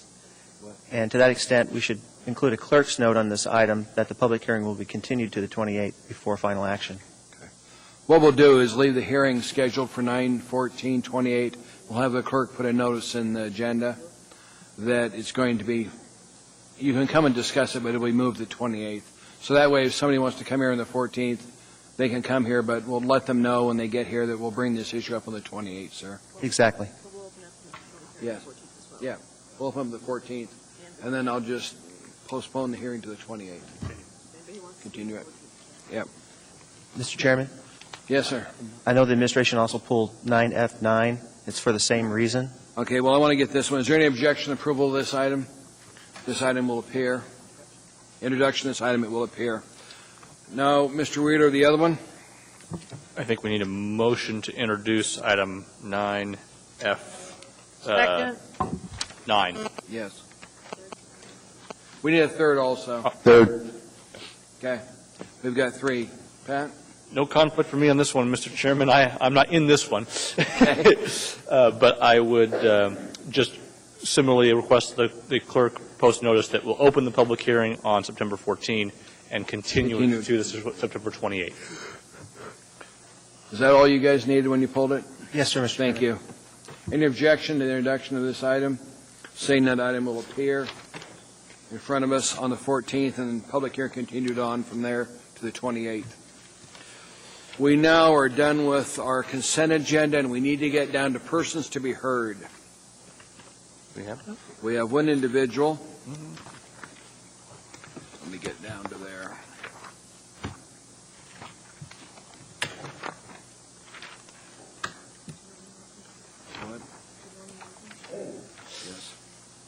Mr. Chairman. Jamon Morgan here? Yeah, There you are. I move to change the order of the day to take up item 12 alpha at this time. Is there any objection? Seeing none, we've taken up 12 alpha. Welcome, sir. How you doing, Chairman? Thank Fine, you for having me. Basically, I just wanted to introduce myself. My name is Jamon Morgan. I'm the Vice President of Our Hands Together, a nonprofit organization. Our objective is to effectively unify all cultures and mentor the youth through the celebration of the arts. Now, last year, we got with the Mayor's Department of Diversity, maybe in 2009 of June, and we put together a performing arts multicultural production. We brought out the Native Heritage Center. We had just all arrays of dance and production. So what we're doing is we're coming together and we're offering. We know that this is a much-needed avenue here in Anchorage due to the fact that there's not many programs to offer these avenues for at-risk teens and preteens that are looking for something constructive to do with their idle time. My purpose here today is just to let our presence be known to our city leaders and to those that take time to pay attention to the issues that exist in our community. And also I'm here to seek direction from our leaders concerning resources that will aid to this cause. Since 2009, we have been reaching out to the community, putting on multicultural productions for the city of Anchorage to enhance the awareness of this need and benefits of affordable performing arts programs. I feel that the city should really be involved with this process, paying strict attention to the arts and what it could do for our youth and the economy of Anchorage. It's without a doubt vital to our future. I'm really proud of the organizations such as the Rasmussen Foundation. I'm aware of those in the Performing Arts Center that do a lot of outreach programs and donations. But I just feel like we don't have a concentrated program in place that's widely promoted to attract the kids that are labeled at risk and to those that are thinking about taking those dead-end routes. I feel there should be someone in place for the city that could organize and coordinate efforts that will pull together performing arts organizations citywide to accomplish these goals. This would allow the city of Anchorage a chance to protect its future by first empowering the youth and encouraging those that have a knack for the arts to pursue those aspirations. This will aid in the stimulation of the economy by producing young entrepreneurs who will put on shows together to support their craft, which will in turn provide more activities for tourists. All in all, more productive citizens that will be produced, because right now we have way too many kids that's falling by the wayside because nobody really has took the time to tap into their potential. So I guess when I'm coming today, I'm just kind of looking for direction to see where who would I talk to in order to try to, pull together something like that. Well, we have some people that may have some answers for you, sir. Oh, really? That Paul? sounds good. Yes, and again, I want Jamal, thank you very much, Mr. Morgan. Thank you for your efforts in our community. How long have you lived in Anchorage, by the way? I've been in Anchorage for about 5 years. 5 years? Yes. Where are you from? Do you have an arts exposure yourself in your community? Well, I've been around arts all my life. My wife is the president of the organization. I really work for her. But she's been around arts all her life, performing arts, dancing, ballet, African, hip-hop, everything. I'm into the music and media parts of everything, so I've been exposed to it. I'm from Missouri. Kansas City, Missouri, and I lived in Atlanta, Georgia for maybe like 5 or 6 years. So I've been exposed to the arts and just music and media, just all the components that's involved in it all together. Good deal. Well, I might suggest a couple of things. First of all, you mentioned the Rasmussen Foundation. Actually, we just recently received a report from the Rasmussen Foundation about the I noted particularly many individual art and artist awards. Right. Some of them in tens of thousands of dollars. Right. So something that you have to pretty much establish and prove yourself. There are many fine charitable organizations and groups in Anchorage, and I certainly want to see yours succeed. Right. I would just mention a company known as the Foraker Group. Dennis McMillian, I believe, still working for the Foraker Group. I could see if I can get his phone number for you. I know I had one at one point. Another young man who's very energetic, a longtime Alaskan, Mao Tosi, who runs AK Pride Group, and he does a lot with youth in the arts, dance, and music. And I'd like to see a good merging there, because what Mr. Tosi needs is someone perhaps like yourself and your wife who can help him organize and keep things going and furthering what his efforts have been doing. So those are just two locations that I could suggest. And again, consider that once you maintain and have laid out your business plan, if you will, for your program, perhaps the Foraker Group can help you do that. and then get guided towards these organizations like the Rasmussen Foundation, as well as the many other organizations that are very fraternal and benevolent in towards these areas. So I think it's a great concept and great thoughts, and I wish. What's that organization again? The Foraker Group. Foraker. Foraker. Foraker Group. And we have business plans and everything. The business plan laid out and everything. So we're really just looking for direction right now. Foraker Group, and then Mao Tosi. Yeah, and we've worked with him before. So. And thank you again for all your efforts. Okay, thank you. All right. Ms. Ossiander has a question for you, sir. Ms. Ossiander, ma'am? I was just going to suggest Leadership Anchorage. I've been a little bit affiliated with that group in the past, and they send people who are enrolled in that program actually out to various organizations to do things just like you suggest. Oh, okay. Leadership Anchorage. Yes. Okay, thank you.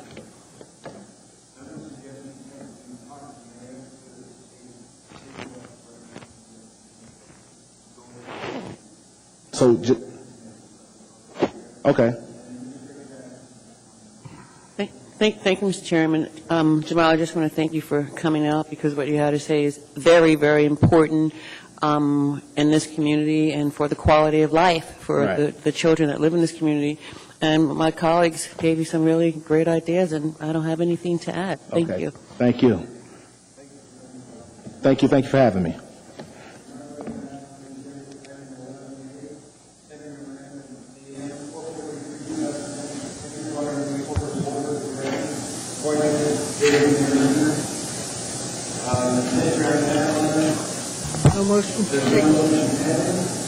Motion approved. Second.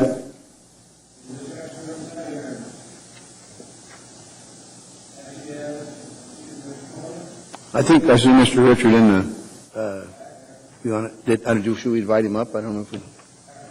Oh, okay, very good. No further. No, just acknowledgement.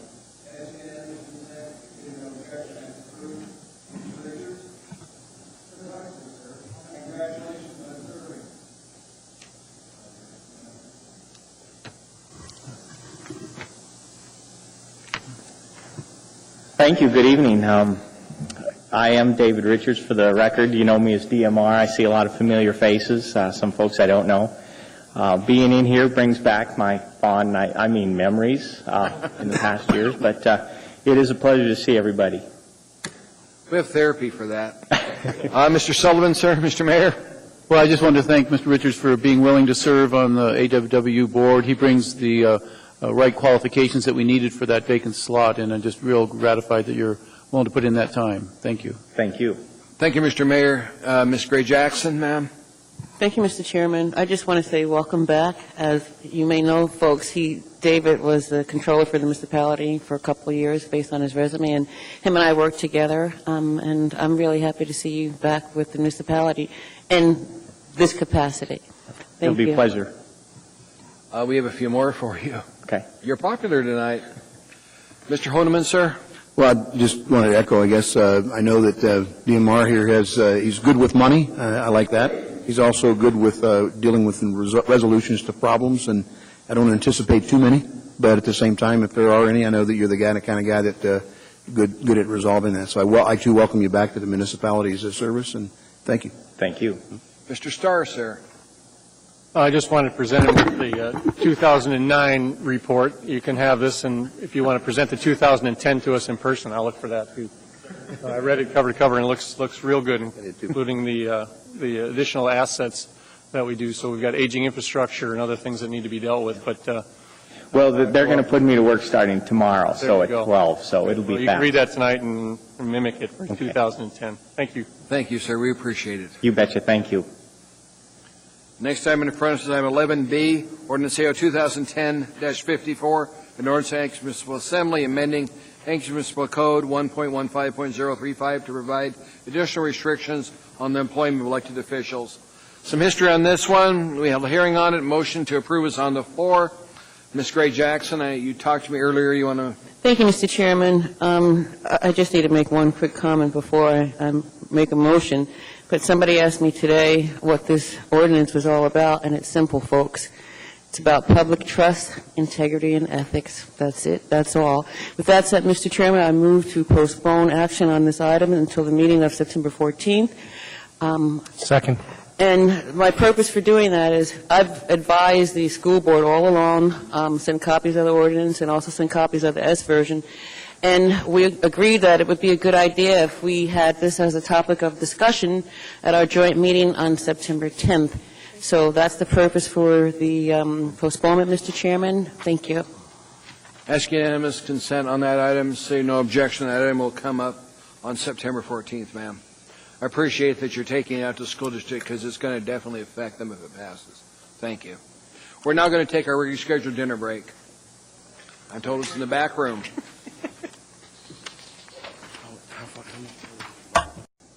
We have 6 in chambers. First item in front of us is on page 4, item 13A. It's ordinance AO 2010-50, and there's an S version that comes along with it, an ordinance amending Anchorage Municipal Code sections 21.35.020, definitions and rules of construction, 21.40, zoning districts, 21.45, supplementary district regulations, and 21.50, standards for conditional use in sites. Thank you. Public hearing on this item is now open. Anybody wishing to testify, please come forward. You'll be able to testify both on the original ordinance and on the S version. State your name clearly for the record and spell your last name for the clerk. She likes to collect them. I know. We have fun. Hearing and saying no, and the public hearing is closed. What's the wish of the body? Move the S version. Second. The S version has been moved and seconded. Debbie?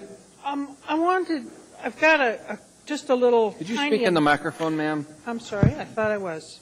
I wanted basically to just summarize some of the changes in the S version and the discussion that occurred in committee, and then there's a tiny little wordsmithing amendment that needs to be done. Basically, in the committee, our concern was on potential impact of the WICs when they're adjacent to or in residential property. So some of the changes that we recommended making were if the towers or WICs were adjacent to or in, that we would increase the setback from 1.1 times the height to 1.5 times the height. We also said that, or asked that neighboring properties be notified when something was going to go in, and that the applicant present proof that a simple majority of the neighbors did not object to the installation. We also eliminated the lot size restrictions that are in the existing ordinance, particularly after we heard from a fellow in Bear Valley who was very interested in this, but his lot didn't quite configure. We thought that it would be all right to get rid of that restriction as long as we had these other protections for residential property. We also added section that said that the visual impact of the tower would be analyzed, and there would be some kind of presentation and pictures made to show that the applicant tried to minimize the visual impact disturbance to his neighbors. And then the last real change we made was to clarify the setback from water bodies. And that particular section is the one that needs a tiny bit of wordsmithing. And, Mr. Chairman, I'm going to pass down the wording to an amendment. Which page and what line, ma'am, on here? It's on page 21 of the S version, lines 14 through 21. And I thank Ms. McConnell who caught this. I did not catch it when I did my proof of the S version. If you look at that page, you see that it is basically this adds clarity and fulfills our desire to say that the setback can be in the lake and in the water body, that works, or the setback can be on the property. And so at this time, I'd like to move the amendment to say that the WIC shall be set back at least 25 foot from a water body edge, provided that the full extent of the applicable setback distance of 5A or 5B above falls within the water body or the applicant's property. Moved and seconded. Discussions on that amendment. Paul, are your comments directed towards the amendment? No. Okay, then I'll come back to you later. Is there anybody that wishes to discuss this particular amendment? Seeing no one, is there anybody who objects to the amendment? Seeing none, the amendment's approved. Debbie? Do you have any other amendments, ma'am? No. Paul, then, on the main document in front of us, yes version? Well, mostly for comment. Again, thank you for all your efforts on Title 21. Debbie, I know you put a lot of effort and stuff into it. I don't know. I'm surprised that I remember almost vividly when the cell towers and radio towers, the antenna farm wars up on the hillside. And I guess I just expected a deluge of people here on this. I'm actually pretty interested in somewhere down the future, maybe a decade or so down the road, but into something like this. And was curious as to where the 25 kilowatt number came from. Is that a recommendation by a power company or anything? Or? No, it was a recommendation from staff. Ms. McConnell could probably speak to that. Because I think my average kilowatt usage, is that something that's generated on a daily basis or just ever? Well, we initially had held this back until we got the net metering regulations from the state, and so I don't know. I guess I should be quiet and let Ms. McConnell speak. Through the chair, Mr. Honeman, I don't think it's related to the usage that a typical household uses. It's really more about the technology of the actual turbine. And where we got it from was both recommendations from the industry and looking at other ordinances around the country that use that as a cutoff. Thank you. Mr. Gutierrez, sir. Thank you, Mr. Chairman. I'm looking at, and Ms. Ossiander can answer this or staff can answer it. I'm looking at also on page 21, under setbacks, you have a setback 1.5 times the height of the system from the property line abutting residentially zoned lots. Obviously, that's going to limit, put some limits on the height of the system depending on the size of your property. But other than that, is there any height limitation set on a system, whether or not it, even if it should still, no matter how high, falls within that 1.5 times the height rule? Well, if you look at page 19, there's height limitation for building mounted, but I'm trying to remember. Erica, was there one on freestanding? Page 21. Through the chair, Ms. Ossiander, page 20, line 19 gives a maximum height of 95 feet. Thank you very much. That's right. You see it, Mike? It's on line 19, page 20. 95 feet. Okay. So 95 feet, even if that still comes within the 1.5 times the distance. All right. Thank you. That's all, Mr. Chairman. Thank you. Are there other questions from assembly members? Seeing none, just a quick comment, Deb. I was out on the computer, and I found there's a website you can actually put your address into it, and it will tell you if you could have a wind generation system there based on the historical movement of air through. And I found it to be interesting and useful because I put my home address on there, and it said, forget about it, you're in the flatland. Actually, Mr. Chairman, most of Anchorage will not really find that this is economically feasible to do. There's a certain expense involved with it, and in most cases it will not pan out economically. But I think, Debbie, for a lot of people, this, if they're in the right area, I was thinking of the Jade Park people that are on Jewel Lake near Jade Park. Some of my kids play baseball there, and, we see the ball come out, the wind hits it, and it goes that way. I think that would be a great place to have something like this. But I was down in Kodiak last week, and I went to Pillar Mountain, and they have 3 huge wind turbines there. And they estimate they've saved, it was $900,000 worth of diesel fuel just with those wind generators. And they have 3 blades that are, each blade is 186 feet. And they can feather the props on it, depends on the wind condition. But at something like 8 miles an hour, it starts up, and at 40, it shuts down.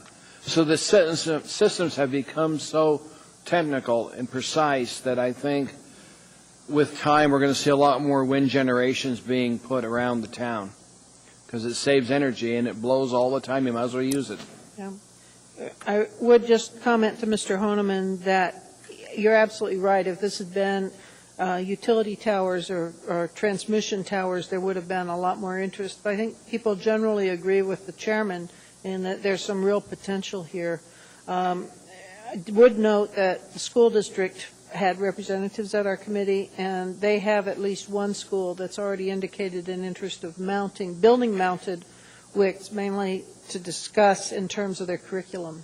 Great. Do you remember, Debbie, a few years ago when we were putting power lines along Northern Lights? Do you remember all the people that came in here? We were getting ready to see pitchforks and ox carts overturned because they were really mad about ruining the visual of that area. So absolutely. I was talking to MLNP, reference Fire Island, and reference where we could put wind towers at, wind generators, and it was mentioned we might take a look at the Nike site on top of Arctic Valley, because then you're above where you could have bird strikes at, which is what they found in Kodiak. If they took it off the level where birds are, they don't have bird strikes going on. And you wouldn't have the problem of the water lines you have to bring from Fire Line into here, because it's all on land. So I intend to try and pursue that and see what we can do to put wind generation up there, because you've got the wind blowing up there, and you might as well capture that energy.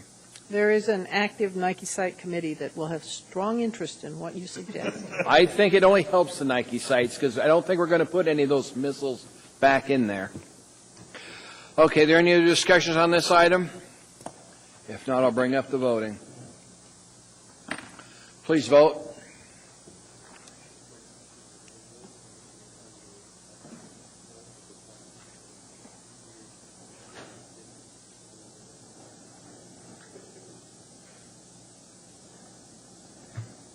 I think we're all in there. I think we're all in there. That was approved unanimously. There it goes. And Debbie, thank you again for your work on this thing. I would thank Ms. McConnell, the queen of Title 21. Thank you very much. Okay. You know, just because there aren't a lot of people here doesn't mean that the item is not important to this town and where we're going. So thank you very much. Next item in front of us is item 14A, Ordinance AO 2010-55, an ordinance authorizing a lease with the State of Alaska for a portion of the Anchorage Fire Department Training Center located at 1140 Airport Heights Drive. Public hearing on this item is now open. Anybody wishing to discuss this, please come forward. State your name clearly for the clerk. You'll have 3 minutes. Anyone at all? Hearing and say no in public hearing, this item is closed. What's the wish of the body? Second. Discussion from assembly members.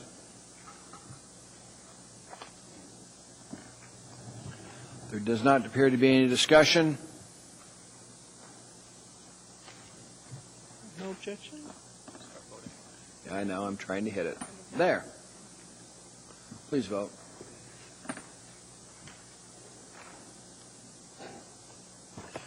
That item was approved unanimously.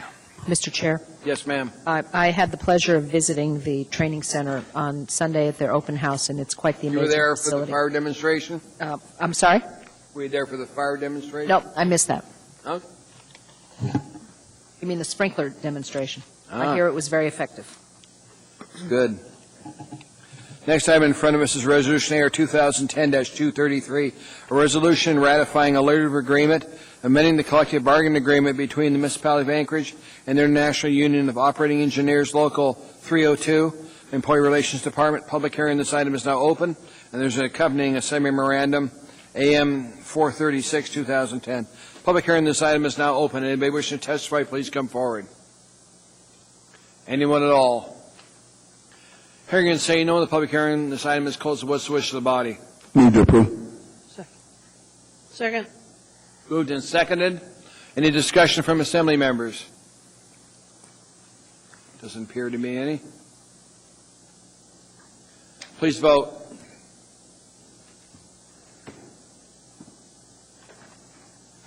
That item was approved unanimously.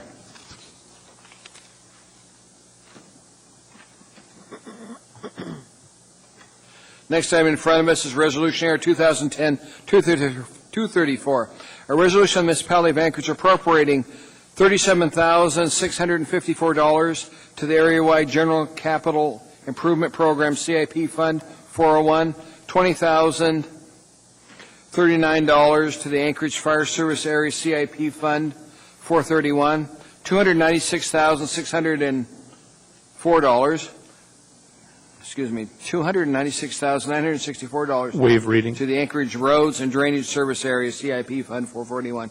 Public hearing on this item is now open. Anybody wishing to testify, please come forward, state your name clearly for the clerk.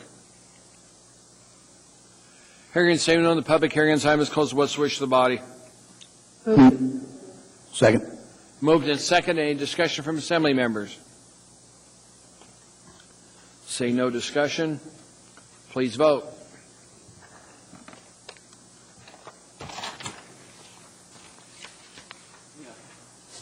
We need one more in there. Thank you, ma'am. That item was approved unanimously. Item 14D, Resolution AR 2010-235, a resolution of the Municipality of Anchorage appropriating $150,000 to Police Department Program Revenue Fund. Okay, this is delinquent criminal/civil fines and fees. Public hearing on this item is now open. Anybody wishing to testify, please come forward. State your name clearly for the record. Hearing and say no, and the public hearing is closed. What's the wish of the body? Move to approve. We need a second. Okay. Been moved and seconded. In discussion from assembly members. Please vote.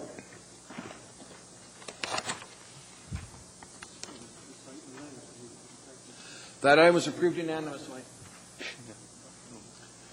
Next item is item 14E, Resolution AR 2010-236, a resolution of the Municipality of Anchorage appropriating $858,400 grant award when tendered, $200,000 supplemental grant from the U.S. Department of Public Health. This is for family planning services. Public hearing on this item is now open. Anybody wishing to testify, please come forward. Anyone at all? Hearing and saying no, and the public hearing is closed. What's the wish of the body? Move to approve. It's moved and seconded. Any discussion from assembly members? Why aren't you seeing the screen?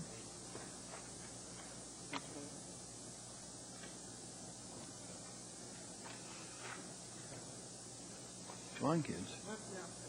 There. What? Who's not in it? Okay. Please vote.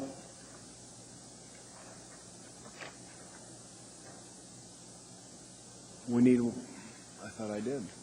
I didn't? Okay, it's my fault. It's bad when the clerk catches you. That item was approved. Always does.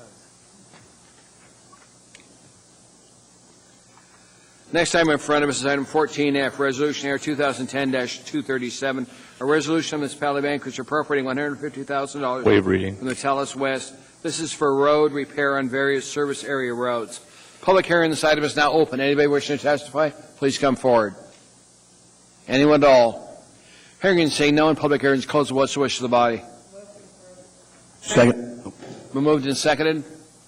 Any discussion from assembly members? Please vote. That item was approved unanimously.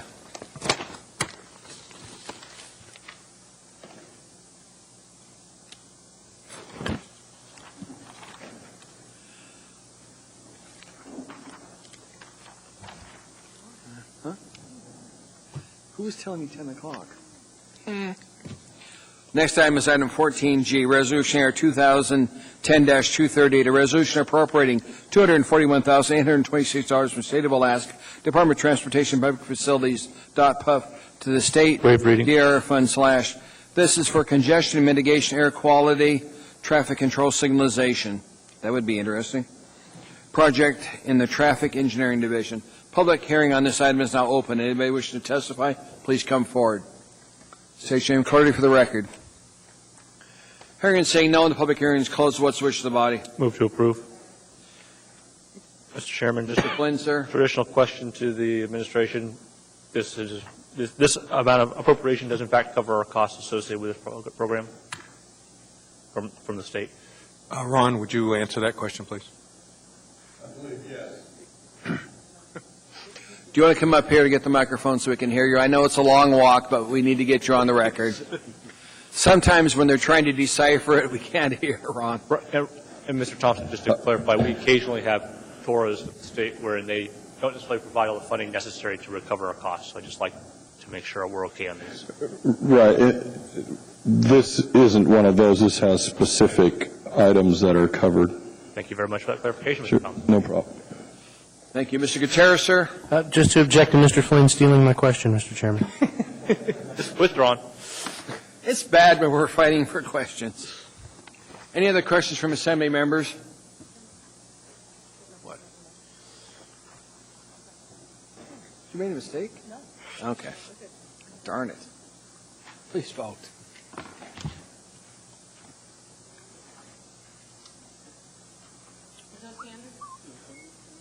Oh, I'm sorry. Okay. Vote one. That's passed unanimously by the body. And Mr. Flynn, thank you for asking that question, because sometimes they don't give us all the money.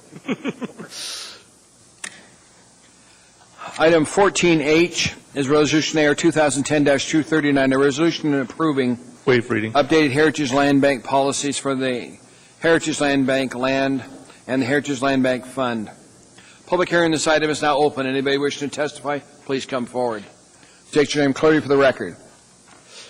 Hearing saying no, and public hearing is closed. What's the wish of the body? Move to approve. And Mr. Chairman, at the request of the administration. Go ahead. Mr. Chairman, at the request of the administration, I move to postpone this item indefinitely. Administration concur on that? We do. Thank you. Okay. Is there any objection by the body? Say none.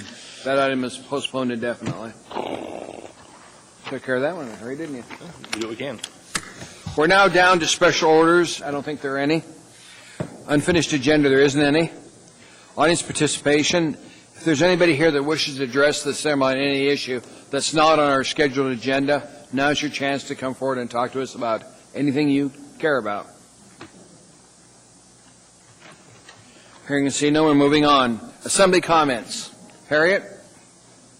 None, sir. Thank you. Chris? Elvi? No, thank you, Mr. Chairman. Jennifer? I wasn't going to, but now I am. Okay, you've got hours. I just wanted to mention that this last weekend I had the honor of being at a conference where Senator Inouye was there, and I was able to spend some time with him. And I thanked him for his kind words and thoughts at Senator Stevens' memorial and his help with Alaska. And he said it was not an act of kindness, it was an act of friendship. And he felt a deep friendship for Senator Stevens and for the state. He also felt a deep friendship to Senator Murkowski, who I found out conceded tonight. And that makes me very sad, and I know it would make him very sad. I was impressed with Senator Inouye's his grace, his goodwill, and his civility. And I hope that tradition continues or is something that we all aspire to. Also his intelligence. And I know I aspire to all four, and I'm desperately working on the intelligence. But anyways, I just wanted to say that it was a great honor to spend some time with him, and I'm deeply saddened by Senator Murkowski. Just a couple of comments before I go on to you, Pat. Dennis, you talked to me earlier about an issue that you wanted to readdress. Yes, thank you. Now would be a good time to do it, sir. Thank you, Mr. Chairman. I just wanted to supplement my answer to Mr. Starr's question on E6, the forensic audit. He had asked about whether or not I need a resolution from the Assembly. I answered by saying that under the prior resolution, number 57, there was an indication that there would be either the possibility of code changes or a referral, and I advised that I thought the referral may come from the Assembly. I should add that that doesn't foreclose the executive branch from making a similar request of me, and I just wanted to make sure that I didn't create a misunderstanding in that regard. Thank you, Dennis. Appreciate it. A couple of comments from me. We're going to be doing Fill the Boot on Friday. So I will be out there at an intersection with the boat, helping to raise funds for MDA, so I'd encourage my colleagues. I know some of you are going to be out there. Good, ma'am. I think it's a worthwhile activity. Pat? Nothing, Mr. Chairman. Thank you. Mr. Starr, sir? Ernie? Paul? I'll be joining against several of our colleagues here at Fill the Booth Friday for the entire 3 hours. Also, I took notice just before, as I was getting dressed to come to this meeting tonight, the President came on and actually officially proclaimed combat action in Iraq over, so I think that's a pretty good positive statement. Does that mean people won't be shooting each other? Well, I'm not sure about that. He said it certainly doesn't mean that there won't be violence, but it's notable that here we are since post 9/11, 2001, and it's been going on for a long time. And I just pray for our troops that are still going to be in the theater with acting as advisors and trainers and supervising their security. So again, wouldn't take this moment to thank the men and women of our armed services for doing what they do, keeping our country free. Thank you, Paul. Mike? Thank you, Mr. Chairman. At our last meeting, we sort of rushed out before we got to this point on the agenda, and something that along the lines of some of the things that Ms. Johnston had to say, that I think the impressions of mine with the passing of Senator Stevens, we are and have been very fortunate in Alaska to be able to meet with, talk with, shake hands with the giants who made this place what it is. As Americans, we can't go back and talk to Thomas Jefferson. We can't shake George Washington's hand. We can't chat up Abraham Lincoln on his thought process before the Gettysburg Address. But as Alaskans, we have had that unique ability. But that era is passing every day. Wally Hickel is gone. Jay Hammond is gone. Ted Stevens is gone.